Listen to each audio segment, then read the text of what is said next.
10월 2일 금요일, 오늘의 말씀은 고린도후서 5장 11절부터 21절까지의 말씀입니다. 가해자와 피해자가 있습니다. 보통은 잘못을 저지른 가해자가 피해자에게 잘못했다고 용서를 구하죠. 그리고 피해를 준 것에 대한 보상을 합니다. 그런데 오늘 성경을 보니 가해자와 피해자의 상황이 완전히 다르게 나옵니다. 바로 하나님과 사람의 관계입니다. 하나님과 사람의 관계는 원래 가해자가 사람, 피해자가 하나님이죠. 사람이 먼저 죄를 지어 하나님을 멀리 떠났습니다. 하나님과의 친밀한 관계를 거부한 것이죠. 그렇다면 사람이 먼저 용서를 구하고 화해를 요청해야 합니다.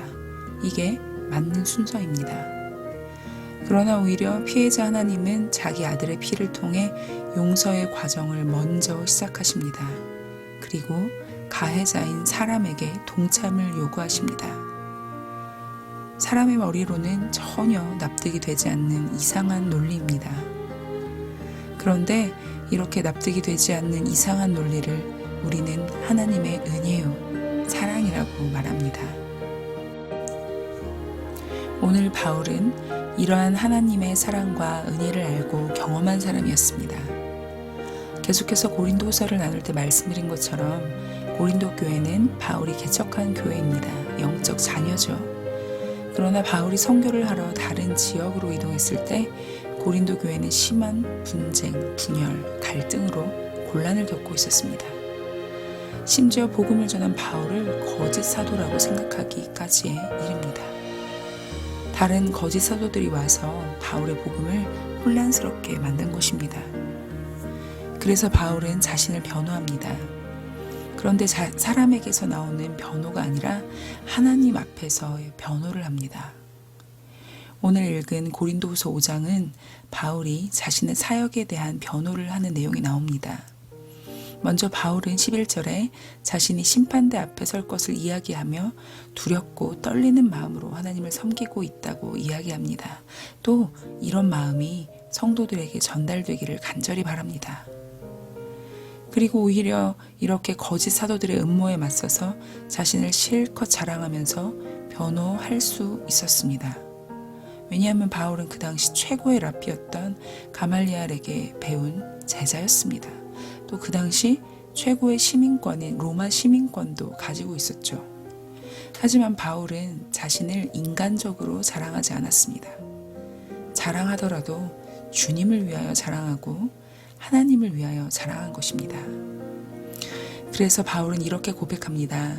우리가 만일 미쳤어도 하나님을 위한 것이요 정신이 온전하여도 너희를 위한 것이니. 바울은 하나님을 위해 그리고 성도들을 위해 자신의 모든 인생을 바쳤습니다. 살아도 주를 위해, 죽어도 주를 위해. 또한 성도들이 하나님을 온전히 바라보도록 끊임없이 복음을 전하고 근심의 눈물로 항상 기도하였습니다. 이렇게 바울이 할 수 있었던 까닭은 어디에 있을까요?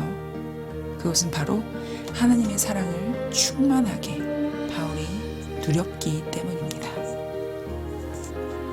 바울은 하나님의 사랑을 누렸습니다. 아들 독생자 예수 그리스도가 나 대신 십자가에 못 박혀 죽으셨다는 것을 알았습니다. 이것은 단순히 지식적으로만 한 것이 아니죠. 온 마음으로 알게 되었습니다. 예수님의 사랑을 깊이 경험한 것입니다.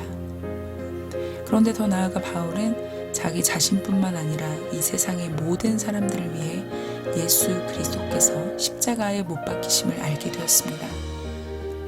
그래서 예수님의 큰 사랑을 이 세상 사람들에게 전하기 위해 자신의 모든 인생을 바쳤습니다.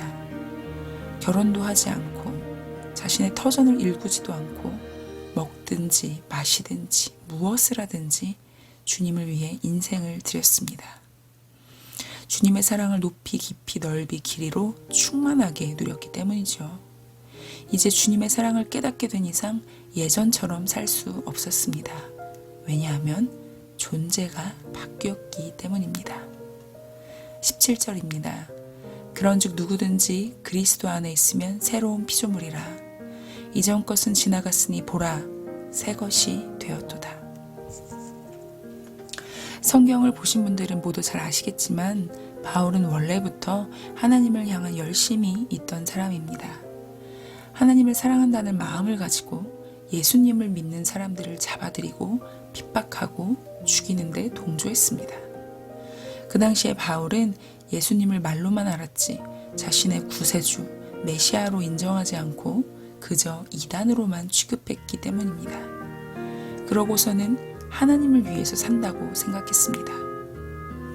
그러나 다메섹 도상에서 예수 그리스도를 만난 뒤 바울은 완전히 인생이 달라졌습니다. 오늘 읽은 말씀처럼 새로운 피조물이 되었어요. 새 것이 되었습니다.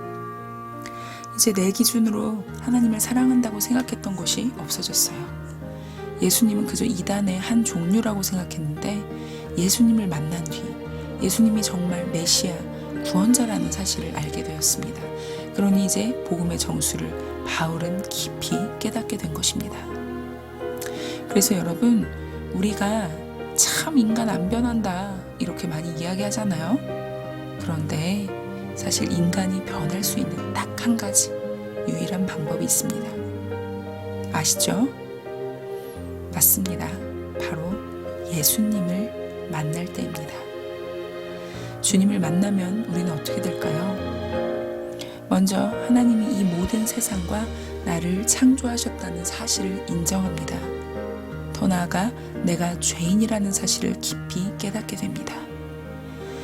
예수 그리스도가 이런 죄인인 나를 위해 십자가에 달려 죽으셨다는 사실을 깨닫게 되고 더 나아가 죽음으로써만 나의 죄를 끝내신 것이 아니라 다시 부활하셔서 나의 존재를 완전히 새것된 존재로 바꾸셨음을 깊이 누리게 됩니다.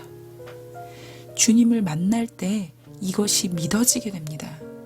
그때야 비로소 나는 이제 하나님과 화해하였다는 것을 알 수 있는 것입니다. 그런데 문제는 이렇게 예수님을 만난 감격이 일회성으로만 그쳐서는 안 된다는 것입니다. 18절과 19절을 보면 화목이라는 것에 대해 우리는 주목할 수 있습니다. 죄사함과 하나님과의 관계 연결을 우리는 신학적 용어로 칭의라고 이야기합니다. 칭의는 의롭다고 인정받음을 뜻합니다. 즉 예수 그리스도를 믿음으로 말미암아 죄사함 받고 의인이라 칭함을 얻었다는 것이죠. 하나님의 은혜로 죄인이 구원을 받은 것입니다. 이것은 예수님이 십자가에 못 박혀 돌아가셨을 때 단번에 이루어진 사건입니다. 우리는 예수님을 믿음으로 말미암아 구원받았어요. 그런데 이러한 관계를 실제로 누리는 것은 화목의 지속성입니다. 하나님과의 관계를 놓치지 않고 지속적으로 주님을 누리며 살아야 한다는 것이죠.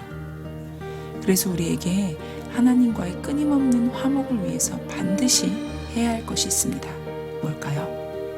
바로 회개입니다. 예수님을 믿는 사람들에게 절대 빠질 수 없는 것이 회개입니다.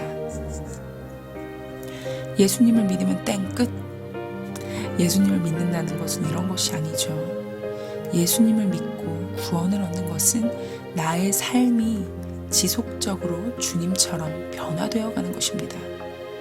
예전에 짓던 죄 그대로 지으며 회개하는 반복적인 삶이 아니라 오늘도 내일도 점점 예수 그리스도처럼 말씀대로 사는 것입니다. 내가 나의 주인이 되는 것이 아니라 하나님이 나의 주인이 되어 나의 모든 삶을 이끌어 가시도록 우리는 주님께 우리의 모든 것을 내어드려야 합니다. 그래서 우리는 오늘도 회개해야 합니다. 회개는 단순히 나의 잘못을 용서하는 것이 아니죠. 단순한 후회가 아닙니다. 나의 전 인격을 걸고 주님을 따르겠다고 고백하는 것입니다.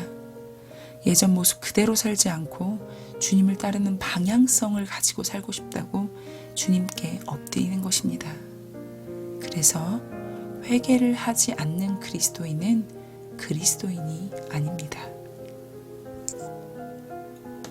함께 기도하겠습니다. 하나님, 오늘도 우리의 우선순위가 어디에 있는지 나를 점검하며 주님께 나아가기를 원합니다. 주님을 믿는다는 것은 나의 삶의 주인이 예수님이라는 것을 인정하는 것입니다. 하나님, 날마다 주님을 주인으로 모시며 살아가게 하여 주십시오. 나는 늘 내가 우선이고 내 뜻이, 내 생각이 나 중심적으로 살아갈 때가 너무나 많습니다. 그러나 주님, 도와주셔서 내가 주님 안에 거하게, 주님이 내 안에 거하게, 날마다 주님의 능력으로 살 수 있도록 도와주시옵소서.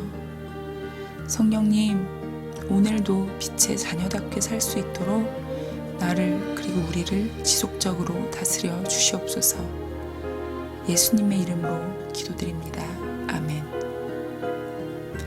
자, 오늘의 미션입니다. 여러분 혹시 가정 예배를 드리고 계시나요? 가정 예배를 드리신다면 오늘은 진솔하게 아이들에게 나의 잘못을 고백하고 주님으로 함께 살고 싶다 라는 대화를 나누시면 좋을 것 같아요. 만약에 가정 예배를 못 드리고 계시는 분이 계신다면 아이들과 진솔한 대화를 나누는 시간에 엄마는 이런데 참 하나님 안에서 살고 싶어 하는 그런 간절한 마음을 아이들과 진지하게 나누셨으면 좋겠어요. 사실 부모님으로서 아이들 앞에 회개한다는 것이 참 부끄럽거든요. 그런데 아이들이 그 모습을 보고 우리 부모님이 하나님을 얼마나 사랑하는지 알게 돼요. 물론 사춘기에 자녀를 두고 계신다면 혹시 자녀가 부모님의 그 회개의 내용을 듣고 악용을 할 수도 있습니다. 그런데 여러분, 이 모든 것을 감수하고 아이들과 진솔한 신앙적 대화를 나누면 좋겠어요. 왜냐하면 겉으로는 비난하고 비꼬는 아이들도요, 사실 그 마음에 부모님이 하나님을 사랑하는 마음 반드시 남아요. 제가 경험했거든요. 자, 이제 명절이 얼마 남지 않았습니다. 남은 시간도 가족들과 주 안에서 행복하시길 기도드리고요. 내일 뵐게요. 오늘도 평안하세요.